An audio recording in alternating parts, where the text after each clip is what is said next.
Yeah! Ha ha ha ha! Look at all this cash! If anyone had told him that greed could destroy his entire bloodline, he would have laughed in their faces. But now, he's the only one left, the last living member of his family. And every night, he wakes up hearing the voices of the people he loved most and waiting for death to find him. His name is Tunde, and this is how greed destroyed his life. Tunde grew up in a small town in Ogun State. His parents were poor, but hardworking. His father was a bricklayer, while his mother sold puff-puff by the roadside. After secondary school, he couldn't go further. There was no money. He didn't want to end up like his father, struggling every day, so he left for Lagos. Everyone said Lagos was where dreams came true, but Lagos humbled him. He found himself sleeping in shops, kiosks, and sometimes even outside, exposed to the cold nights and rain. On those cold nights, he cried quietly, wondering if this was really the hustle people bragged about. In an effort to survive, he started selling coconuts on the streets. One day, while hawking his surulere, he saw someone he barely recognized. It was one of his high school mates, Jide. He had changed so much. Jide was driving a Mercedes-Benz, gold chain, designer clothes. Everything about him screamed money. A clear sign that life had been kind to him. Jide recognized Tunde and stopped to buy some coconuts.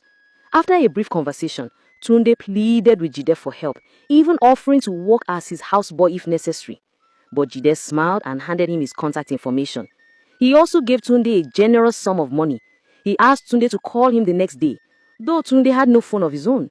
Desperate and determined, Tunde borrowed a phone and called, arranging to meet Jide at his lavish Lekki apartment.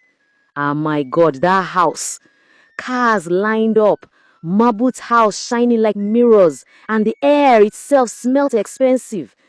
Jide told Tunde he would help him make money, real money. Tunde didn't think twice. He left the streets, moved in, and began to taste luxury for the first time. Life seemed to be getting better, as all his needs were now taken care of by Jide. But there was a catch. One night, Jide sat him down and told him the truth behind his wealth. They would have to travel to Benin to meet Baba, a spiritual man who made things happen. Fear gripped Tunde, but Jide reassured him that the rituals, while unsettling, were nothing to fear. Reluctantly, Tunde agreed to go. In Benin, he saw things his eyes would never forget. Men desperate for riches, chanting in strange tongues. His initiation was like something out of a horror movie.